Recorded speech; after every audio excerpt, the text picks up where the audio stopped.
আচ্ছা, প্রথমে এটা একটু দেখাই। এই 3 এর বিগ নাম্বার কোশ্চেনে হচ্ছে, এটা আমি সলিউশন গুগলে পাইছিলাম।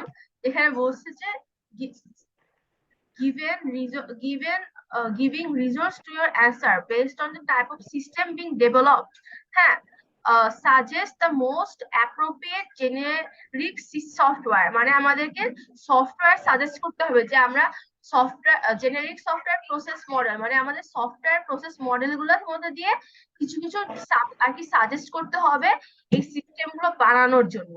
মানে হচ্ছে এই যে এখানে কিছু কিছু সিস্টেম বানাবে, মানে সফটওয়্যার বানাবে। এখন এই সফটওয়্যার গুলো আমরা কোন মডেলটা ইউজ করে আর কি বানাইলে সবচেয়ে বেশি ভালো হবে, সেটা আর কি আমাদেরকে আর কি বলতে হবে। তো প্রথম দেখো, প্রথমটা বলছে হচ্ছে a system to control anti lock braking in a car. তাহলে গাড়িতে হচ্ছে অ্যান্টি লক ব্রেকিং করার, মানে লক সিস্টেম থাকে না গাড়িতে, তো ওইটা ব্রেকিং হ্যাঁ, জন্য যে একটা সিস্টেম আর কি তৈরি করতে চাচ্ছে। তো এটা সিস্টেমটা আমরা কি করে বানাতে পারি? তো এখানেতে এটা সলিউশন হচ্ছে ওয়াটার ফ্লো মডেলটা ইউজ করতে হবে। ওয়াটার ফ্লো মডেলটা কি?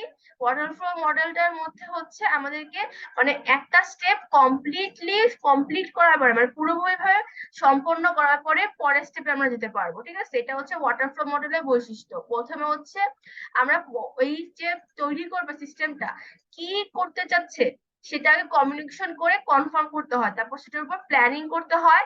আর একটা স্টেপ থেকে পরের স্টেপে গেলে আবার ব্যাক স্টেপে যাওয়া যাবে না, হ্যাঁ। মানে এটাতে হচ্ছে পুরো রিকোয়ারমেন্টের সব ইনফরমেশন নিয়ে হচ্ছে আমরা পরের স্টেপ গুলোতে যাব। আর একদম লাস্টে যে আমরা হচ্ছে ডেলিভারি করব, আমাদের যে সিস্টেমটা সেটা ডিপ্লয় করবো। এখন এই যে সিস্টেমটা বানাবে, এটা নিশ্চয়ই হার্ডওয়্যারের উপর বানাবে, কারণ এটা একটা গাড়ির অ্যান্টি লক ব্রেকিং সিস্টেম বানাবে, ঠিক না? তার মানে যখন আমাদের হার্ডওয়্যারের উপরে কোনো সিস্টেম তৈরি করা হবে, আমাদেরকে খুব ভালো মতো শিওর হয়ে আর কি সিস্টেমটা আর কি ক্রিয়েট করতে হবে যে আমাদের সিস্টেমের প্রথম প্রত্যেকটা স্টেপে যে যে ইনস্ট্রাকশন গুলো আছে, যে যে রিকোয়ারমেন্ট গুলো আছে, সেগুলো কমপ্লিট হচ্ছে কিনা। এই কারণে এই সিস্টেমটা বানানোর জন্য হচ্ছে আমরা ওয়াটার ফ্লো মডেলটা ইউজ করব। এর পরেরটা বলছে a virtual reality system to support software maintenance. Software maintenance বলতে বোঝায় হচ্ছে আমরা সফটওয়্যার ক্রিয়েট করে থাকি, সেই সফটওয়্যার গুলো মেইনটেইন করতে হয়, কারণ সফটওয়্যারে রেগুলারলি বাগ চেকিং আপডেট এগুলো করা লাগে। তাহলে ভার্চুয়াল রিয়েলিটি সিস্টেম বানাতে হবে যেটা কিনা সফটওয়্যার মেইনটেনেন্স সাপোর্ট করবে। এখন এইটা আমরা করতে পারি হচ্ছে ইনক্রিমেন্টাল মডেল দিয়ে। এখন ইনক্রিমেন্টাল মডেলটা আবার কি, সেটাই যাই। এই যে ইনক্রিমেন্টাল মডেল মানে হচ্ছে আমরা যেহেতু এটা কি বানাবো, ভার্চুয়াল রিয়েলিটি সিস্টেম, হ্যাঁ, ভার্চুয়াল রিয়েলিটি সিস্টেম। তো এখানটাতে হয় কি, আমরা একটা ছোট টাইপের একটা ছোট্ট করে একটা সিস্টেম বানাইলাম, বানাই হচ্ছে ইউজারকে দেখালাম যে তুমি এখানে হাত নাড়াতে পার, এখান দিয়ে এখানে এটা ঠিক করতে পারবা, এখান দিয়ে এটা ঠিক করতে পারবা। ঠিক আছে, তো এখানটাতে আমাদের করতে হচ্ছে কি, আমাদেরকে কমপ্লিটলি সিস্টেমটার একটা ডেমো আর কি প্রোটোটাইপ ক্রিয়েট করে দেখাচ্ছি, যে আমাদের ছোটখাটো একটা প্রোটোটাইপ বানাইলাম, সেটার উপরে আবার নতুন করে কিছু ফিচার অ্যাড করলাম। ঠিক আছে, আবার কিছু নতুন ফিচার অ্যাড করলাম।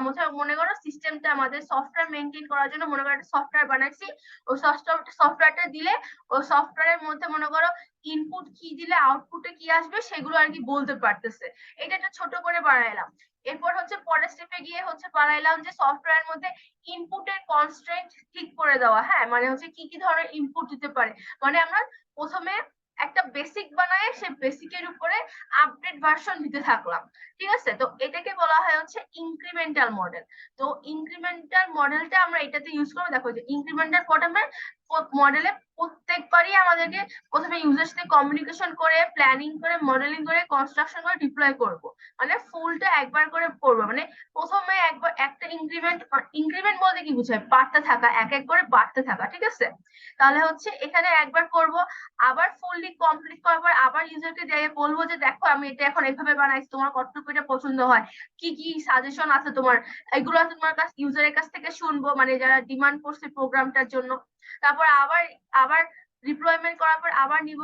তো এই সিস্টেমটা মানে ভার্চুয়াল রিয়েলিটি সিস্টেম যেহেতু বানাতে হবে আমাদেরকে, তাহলে আমাদেরকে প্রথমে একটা ছোট প্রোটোটাইপ বানায়, তারপর হচ্ছে আবার হচ্ছে ওইটার জন্য কি কি আপডেট সেটা দরকার হতে পারে সেটা ইউজারের কাছ থেকে নিয়ে তারপর আবার আপডেট করে দিলাম। এটাকে হচ্ছে ইনক্রিমেন্টাল মডেলের জন্য ইউজ করা হচ্ছে। এরপরে এটাতে বলছে a university accounting system that replaces an existing system. আচ্ছা, ইউনিভার্সিটির অ্যাকাউন্টিং সিস্টেম মানে হচ্ছে যে টাকা পয়সার হিসাব রাখার একটা সিস্টেম। তো একটা ইউনিভার্সিটিতে অলরেডি একটা এক্সিস্টিং সিস্টেম আছে, ওটাকে আমরা রিপ্লেস করব। তাহলে আগে আমাদের ওই সিস্টেমে কি কি ফলস ছিল, সেগুলো আগে শুনতে হবে। তারপর নতুন সিস্টেমটা কি কি করে প্ল্যানিং করতে হবে, ঠিক আছে। তো এটা আমরা আবার ইউজ করব কোন মডেল, ওয়াটার ফ্লো মডেলটা ইউজ করব কেন, কারণ এটা একটা বড় প্রজেক্ট। আর কোনো বড় প্রজেক্ট যেমন এখানেতে এটার ক্ষেত্রে এটা হচ্ছে একটা বড় প্রজেক্ট যে আমাদের অ্যান্টি লকিং ব্রেকিং সিস্টেম মানে সফটওয়্যার উপর বানাতে হবে। আবার এখানে ইউনিভার্সিটির উপরে মানে একটা ইউনিভার্সিটি বলতে কি বোঝায়, একটা বড় লার্জ অ্যামাউন্টের ইনফরমেশন না, তাহলে এখানে যে সিস্টেমটা আমাদের বানাতে হবে সেটা নিশ্চয়ই খুব ভালো মতো প্রসেসিং করে নিয়ে আমাদেরকে বানাতে হবে। এই কারণে এটাতেও হচ্ছে ওয়াটার ফ্লো মডেল, ঠিক আছে। তাহলে প্রথমটা গেল হচ্ছে তোমার এটা কিসের জন্য ছিল, তোমার হলো যখন সিস্টেমটা খুবই মনে করো যে খুবই কি বলে সফট হার্ডওয়্যার বেস থাকবে, যে তোমার সিস্টেমে কোনো ফল্ট থাকতে পারবে না, পুরো ইনফরমেশন নিয়ে আমাদেরকে বানাতে হবে, সেইগুলোর ক্ষেত্রে ওয়াটার ফ্লো মডেল। আবার হচ্ছে রিয়েল লাইফের সাথে যে কানেক্টেড, যেমন ইউনিভার্সিটির জন্য অ্যাকাউন্টিং সিস্টেম বানাতে হবে, রিয়েল লাইফের সাথে কানেক্টেড, তাহলে এটার জন্য ওয়াটার ফ্লো মডেল ইউজ করতেছি। আর ভার্চুয়াল রিয়েলিটি একটা সিস্টেম বানাচ্ছি, তাহলে এটা হচ্ছে প্রোটোটাইপ একটা করে ছোট করে বানাইলাম, দেখাইলাম, আবার ছোট করে বানাইলাম, দেখাইলাম। হ্যাঁ, কারণ এটাতে তো তোমার কন্টিনিউয়াসলি আমাদের আপগ্রেড করতে হচ্ছে। কিন্তু ইউনিভার্সিটি অ্যাকাউন্টিং সিস্টেম আমরা তো এটা একবারই ডিপ্লয় করব, ঠিক আছে, এটা তো বারবার আর চেঞ্জ করব না, ঠিক আছে। এই কারণে হচ্ছে আমরা এটার জন্য ওয়াটার ফ্লো সিস্টেম বানালাম। আবার যে কারের ক্ষেত্রে আমরা কি একবারই ডিপ্লয় করব, এখানে বারবার তো চেঞ্জ করার স্কোপ নেই। মনে হয় একটা গাড়ির জন্য আমি হচ্ছে প্রোগ্রাম বানাইলাম, এখন তো ওইটাকে একবার যখন তোমার হার্ডওয়্যার কি বলে রে তোমার এমবেডেড সিস্টেমটা ক্রিয়েট করে ফেলছে, ওটা তো আর পরে চেঞ্জ করতে পারবো না, বুঝছো। এই কারণে হচ্ছে ওয়াটার ফ্লোটা যে আমাদেরকে প্রত্যেকটা স্টেপে কনফার্ম হতে হবে যে আমাদের পরের স্টেপটা যাওয়ার আগে প্রত্যেকটা কারেন্ট স্টেটে কনফার্ম হতে হবে যে আমরা পরেরটায় যাচ্ছি কিনা, পরেরটায় যাবো কিনা। আচ্ছা, এরপরে হচ্ছে an interactive travel planning system that helps user plan journey with lowest environment impact। আচ্ছা, তো এটার জন্য আমাদেরকে এটাতে কি বলছে যে আমাদের একটা ট্রাভেল প্ল্যানিং সিস্টেম মানে হচ্ছে একটা অ্যাপ্লিকেশন বানাতে হবে ইউজারদের জন্য, যেটাতে হচ্ছে লোয়েস্ট এনভায়রনমেন্টাল ইমপ্যাক্ট, মানে সে হচ্ছে মনে করো বিভিন্ন জায়গায় ট্রাভেল করতে চায়, তা সেটার জন্য যে ইনফরমেশন গুলো আছে সেগুলোকে আমাদের দিয়ে আমরা হচ্ছে অ্যাপটা বানাবো। তো মনে করো আমি শুধুমাত্র বাংলাদেশের ট্রাভেলিং এর জন্য ডাটাবেসটা বানাইলাম, হ্যাঁ। এখন আমি চাচ্ছি যে এটাকে শুধু বাংলাদেশের ট্রাভেলিং এর জন্য বানাইলাম, যে প্ল্যানিং করতে পারবে যে এই জায়গা থেকে এই হোটেলে যেতে পারবে, এই হোটেল থেকে এই হোটেলে যাবে। তো এটাতে মনে করো বাংলাদেশের মধ্যে আমি করার পরে মনে করো মায়ানমার অ্যাড করলাম, ইন্ডিয়া অ্যাড করলাম, উপর দিয়ে কি বলে নেপাল ভুটান এগুলো অ্যাড করলাম, মানে আমি এক্সটেন্ড করতে থাকলাম আস্তে আস্তে আমার মানে কি বলে সিস্টেমটাকে। তাহলে এখন এই যে প্রথমে আচ্ছা আমি খুলনা থেকে শুরু করি, তাহলে খুলনার জন্য প্রথমে বানাইলাম। তো এখানে একটা ছোট করে প্রোটোটাইপ বানাইলা হচ্ছে, মানে এটা যেহেতু কন্টিনিউয়াসলি আমরা আপগ্রেড করতে পারতেছি, তো আমরা এখানেতে কি করতে পারি, প্রোটোটাইপ মডেলটা হচ্ছে যে ছোট করে একটা প্রথম বানাইয়ে ইনক্রিমেন্টাল প্রসেসিং মডেলের মধ্যে আর কি, দেখো ইভলিউশনারি মডেলের মধ্যে ইনক্রিমেন্টালের মধ্যেও করতে পারি, তারপর হচ্ছে তোমার প্রোটোটাইপিং করতে পারি, হ্যাঁ। তারপর আবার আরেকটা আছে স্পাইরাল মডেল, ওইটাও করতে পারি। মানে এটা এই লাস্টেরটার জন্য আমরা যে কোনো ইটারেটিভ যে মডেল গুলো আছে যেগুলো হচ্ছে ইটারেশন করতে থাকে, বারবার চেঞ্জ করতে থাকে, কনকারেন্টলি ডেভেলপ করতে থাকে, আমরা সেই যে কোনো আর কি মডেল ইউজ করতে পারি, ঠিক আছে। তো এটা হচ্ছে তোমার বি নাম্বারটা। আর হলো এই নাম্বার এখানে বলছে যে suggest why it is important to make, এটা তো ডেভেলপমেন্ট ইউজার রিকোয়ারমেন্ট আর হলো ইঞ্জিনিয়ারিং প্রসেসের রিকোয়ারমেন্ট, এটা হচ্ছে রিকোয়ারমেন্ট অ্যানালাইসিস, এটা কোনো চ্যাপ্টার 3 তে, আমি এখনো যাই নাই, বুঝছো, ওটা দেখতে হবে। তারপর হলো combine process model, if so provide an example, it is possible to combine process model. এখন এখানে বলছে যে প্রসেস মডেল গুলো কম্বাইন করা যায় কিনা, যদি করা যায়। হ্যাঁ বলো। এই যে যে সেকেন্ড যে কোশ্চেনটা, হ্যাঁ, হ্যাঁ, আমি এই যে বুঝে বুঝে দেখলাম যে আমার এই মডেলগুলো লাগবে, তাই না? এখন লাগার পরে হ্যাঁ আমি কি এই যে মডেলের যে মানে প্রসেসটা আছে সেই প্রসেসটা এখানে লিখলেই হচ্ছে? হ্যাঁ, মানে বলতে হবে যে ওয়াটার ফ্লোতে হচ্ছে আমাদের ফুললি একবার বানায়, তারপর হচ্ছে আমরা ডিপ্লয় করতে পারবো, বারবার ডিপ্লয় করতে পারবো না। এটা গাড়ির জন্য বানাচ্ছি, তার মানে আমাদের হার্ডওয়্যারে এমবেডেড সফটওয়্যার লাগবে, হ্যাঁ, এইভাবে আর কি লিখতে হবে। মানে এই ওয়াটার ফ্লো মডেলটা আমি কেন সিলেক্ট করছি, আমার অ্যান্সারটার জন্য আমি ডিফেন্ড দিচ্ছি। এখন এখানে যে ওয়াটার ফ্লো মডেলটা ইউজ করতে হবে এমন না, তবে আমার কাছে মনে হয়েছে যে এইটা হচ্ছে এটার জন্য এই মডেলটাই বেস্ট হবে, এই কারণে আমি এই মডেলটার কথা বলছি, আর কেন বলছি এটা কি লিখে দিতে হবে এই, ঠিক আছে। আর তারপরে এই যে যেমন এটার ক্ষেত্রে কিন্তু আমি 3 ধরনের মডেল ইউজ করতে পারবো, স্পাইরাল মডেল পারবো, ইনক্রিমেন্টাল ডেভেলপমেন্ট মডেল পারবো, প্রোটোটাইপ মডেল পারবো, হ্যাঁ। তো এটার ক্ষেত্রে তিনটাই কেন পারবো, কারণ হচ্ছে এই সিস্টেমটা আমাদের ছোট করে আস্তে আস্তে আমরা বড় করে আর কি বড় করতে পারি, ঠিক আছে, এই অ্যাপ্লিকেশনটা। এই কারণে হচ্ছে আমরা এই 3টা সিস্টেমই পারবো ইউজ করতে, বিভিন্ন ফিচার অ্যাড করলাম সিস্টেমের মধ্যে, ঠিক আছে। এটা হচ্ছে ডেভেলপমেন্টের পরে আমরা বারবার মেইনটেনেন্স করতে থাকতে পারবো কন্টিনিউয়াস। আচ্ছা, এরপর বলছে যে কম্বাইন করতে পারবো কিনা মাল্টিপল প্রসেস, এটা মনে হয় এখানে লেখা আছে, ক্যান বি কম্বাইন, এখন ওইদিকে যাই নাই বুঝছো। কম্বাইন মনে হয় করতে পারবো আমরা, মাল্টিপল প্রসেসকে একসাথে কম্বাইন করা যায়, এটা মনে হয় আছে কোথায় লেখা, দেখছিলাম। মানে হচ্ছে তোমার মাল্টিপল প্রসেসকে কম্বাইন করা যায় কিনা এটা বলো, আর যদি যায় তাহলে হচ্ছে কিছু এক্সাম্পল দাও, এটা দাও এখানে। কনকারেন্ট, ফোর্থ জেনারেশন, আমি এখনো সেকেন্ড চ্যাপ্টারে পড়া। এই এই যে সিবিডি নাকি, হ্যাঁ হ্যাঁ, এটা করা যায়, এটা হচ্ছে একটু গুগল করতে হবে। আচ্ছা, এইটা আমি তাহলে পরে আর কি বলতেছি, হ্যাঁ, যে combine process multiple process model করা যায় কিনা, তো এখন দেখা যায়। আচ্ছা, এরপরে ওইভাবে একটা বলে নেই, হ্যাঁ। ওপরে হচ্ছে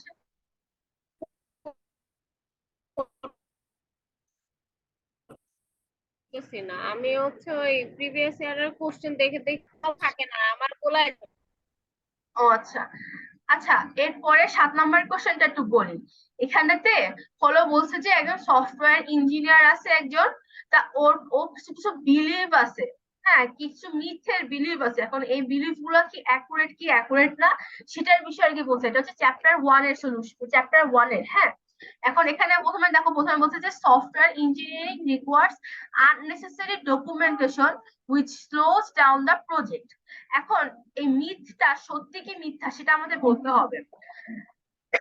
আচ্ছা, ডকুমেন্টেশনটা একটা সফটওয়্যারের জন্য কেন করা হয়, ডকুমেন্টেশন করা হয় যাতে আমাদের সফটওয়্যারের মধ্যে কি হয় না হয়, মানে সফটওয়্যারের যে ইনফরমেশন গুলো সেগুলো আর কি লিখে দেওয়া, সেটা হচ্ছে ডকুমেন্টেশন।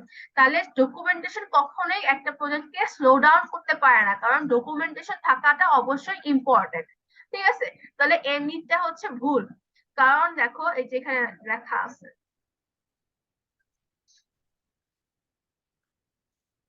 একটা মিনিট বের করে নেবো। এই যে এটা হচ্ছে ম্যানেজমেন্টের মিথ। এই দেখো, প্রথমেটা বলছে যে যখনই আমরা ডকুমেন্টেশন, এটা ম্যানেজমেন্টের, দাঁড়াও, তার হচ্ছে কাস্টমার আর হলো এই যে প্র্যাকটিশনার। এই যে প্রথম মিথটা হচ্ছে এই যে ডকুমেন্টেশনেরটা,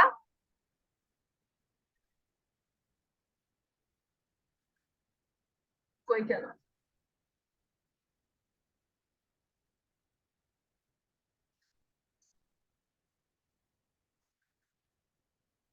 miss upcoming, we already have book behind schedule, দাঁড়াও, ডকুমেন্টেশনটা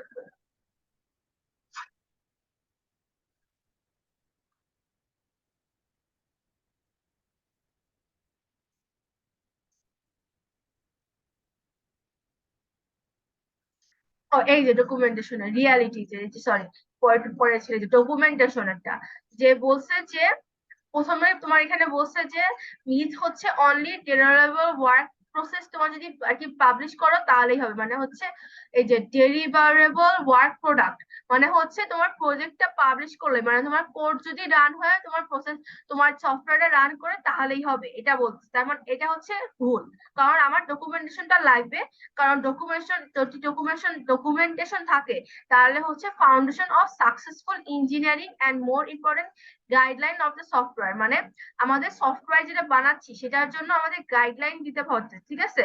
তো গাইডলাইনটা কোথায় থাকবে? এই ডকুমেন্টেশনের মধ্যে থাকবে। তাহলে এই নিডটা হচ্ছে মানে এটা হচ্ছে একটা মানে রং বিলিফ যে আমার ডকুমেন্টেশন দরকার নাই, কিন্তু আসলে আমার ডকুমেন্টেশন লাগবে। এটাকে জাস্ট একটু এক্সপ্লেন করে লিখতে হবে। ডকুমেন্টেশনের মধ্যে কি থাকে? ডকুমেন্টেশনের মধ্যে আমার হলো এই সফটওয়্যারটার জন্য যে ইম্পর্টেন্ট গাইডলাইন সেগুলো থাকে, এর জন্য ডকুমেন্টেশন লাগবে। সেকেন্ডটা বলছে যে software is flexible, so software requirement changes can be added during any phase of the development. এখন এই যে সফটওয়্যার, এটাও হচ্ছে একটা রং অ্যাজাম্পশন। কারণ হচ্ছে যখন আমরা একটা সফটওয়্যার রান করি সেটা এই যে সফটওয়্যার এই যে আরেকটা লাস্টেরটা হচ্ছে সফটওয়্যার যেটা আমরা রান করছি সেই সফটওয়্যারটা কন্টিনিউয়াসলি যদি রিকোয়ারমেন্ট চেঞ্জ করতে থাকে হয় তাহলে হচ্ছে সফটওয়্যারটা ডিলে হয়ে যাবে, তোমার আউটপুটটা দিতে ডিলে হবে। তার মানে হচ্ছে তোমার তোমার কোডিং এর প্রবলেম হতে পারে। এই কারণে হচ্ছে আমরা সফটওয়্যারটাতে বারবার রিকোয়ারমেন্ট চেঞ্জ করতে পারবো না। আমরা প্রজেক্ট রিকোয়ারমেন্ট গুলাকে আমাদের যদি দিতে হয় তাহলে হচ্ছে সবসময় মডিফিকেশনটা একদম বিগিনিং এ দিয়ে দিতে, কাস্টমার রিভিউ যে modification with relatively little impact on cost। আবার যদি সফটওয়্যার ডিজাইন স্টেটে যায় তখন হচ্ছে কস্ট অনেক বেশি র্যাপিডলি আর কি করে ইফেক্ট করে।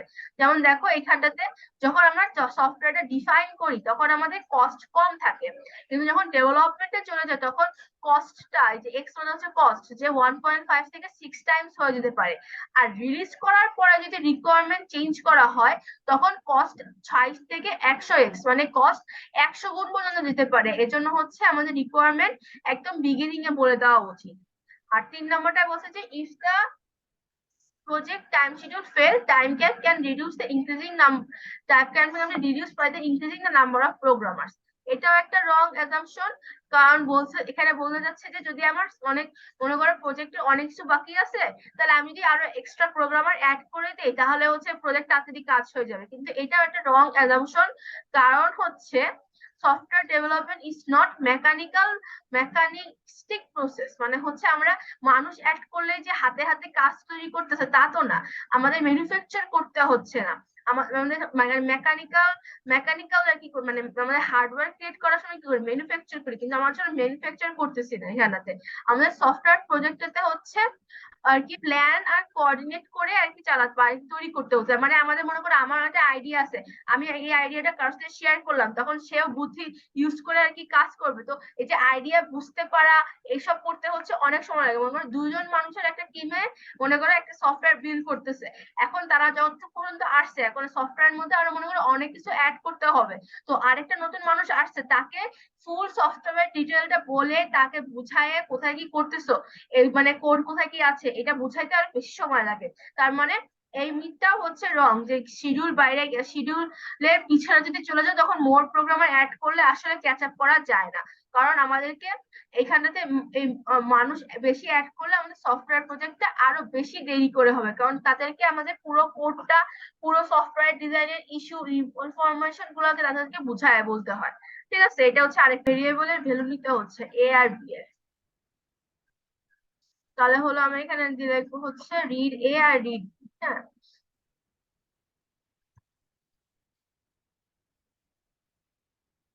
এখানে নিব হচ্ছে রিড এ রিড বি, লেখা আসে রাখা।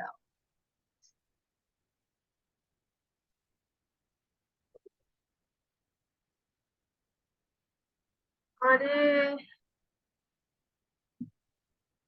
হ্যাং ধরে গেছে, আসছে। তারপরে তারপরে কি বলছে যে এরপর হলো রেজাল্টের মধ্যে এ আর বি যোগ করব। তাহলে এই স্টেপের পরে আমাদের আরেকটা স্টেপে যেতে হবে, সেটা হচ্ছে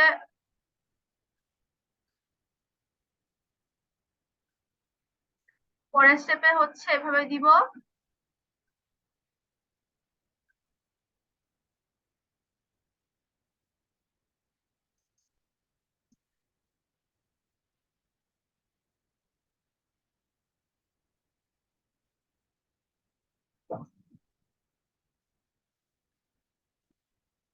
তারপরে এখানে লিখবো হচ্ছে রিড এ আর রেজাল্টের মধ্যে এ আর বিটা যোগ করে দেবো।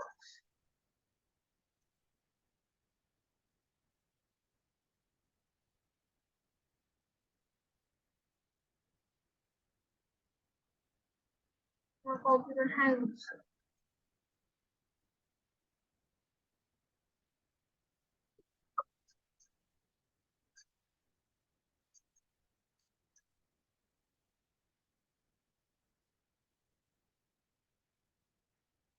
এখানে তো লেখা হচ্ছে, এখানে হচ্ছে লিখবো রেজাল্ট সমান সমান a প্লাস b। হ্যাঁ, এখানে রেজাল্ট যেহেতু করতে বলছে তাহলে এটা আরেকটা ব্লকের মধ্যে গেল, সমান সমান a প্লাস b দিলাম। এটা হচ্ছে পরের স্টেপে, প্রথমে তো রিড করলাম তারপর রেজাল্ট দিলাম। এরপরে হলো এখানে দেখো একটা কন্ডিশন, ঠিক আছে?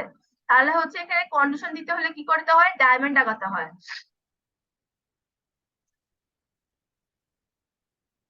ডায়মন্ডের মধ্যে লিখতে হবে যে result greater than zero, zero কিনা, রেজাল্ট গ্রেটার দেন জিরো কিনা। হ্যাঁ, তারপরে দেখো বলছে যে যদি কন্ডিশনটা ট্রু হয় তার মানে ইয়েস হয়, হ্যাঁ, তাহলে কি লিখবে, রেড প্রিন্ট করবে। আর যদি রেজাল্ট লেস দেন জিরো কিনা তখন যেটা তারপর সেটা চেক করবে। এখানে হচ্ছে যদি ইয়েস হয়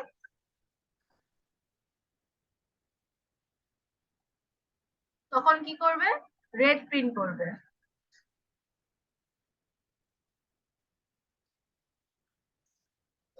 হ্যাঁ, আর যদি বলছে এলস ইফ এর মধ্যে রেজাল্ট লেস দেন জিরো, তাহলে যদি এখানে নো হয়ে যায় তখন কি করতে হবে, আবার একটা কন্ডিশন চেক করতে হবে, সেটা হচ্ছে এটা আমি দেখবো যে কি জিরো থেকে ছোট কিনা। তাহলে আবার যে কন্ডিশন আসতেছে যে রেজাল্ট লেস দেন জিরো কিনা।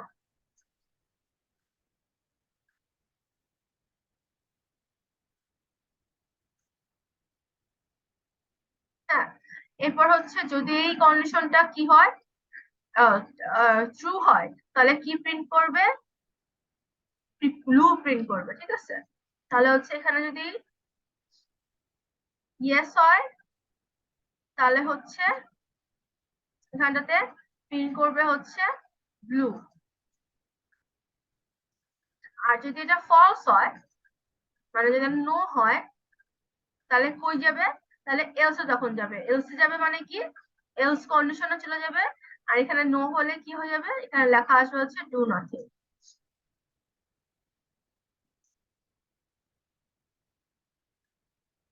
আর এটা লেখা আসবে না এইভাবে দিব সেটা বুঝতে পারছি না, মনে হয় এটা এটা হয়ে যাবে, দাঁড়াও, সেটা মনে হয় মানে একটা লুপ টাইপের হবে, যে ক্লোজ এন্ড ইফ করে না ওরকম টাইপের হবে। তাহলে এখানে হবে হচ্ছে এখানে একটা নট দিয়ে দেবো, আর এগুলো হচ্ছে এর সাথে কানেক্ট করে দেবো, যে কোনো কিছু করবে না।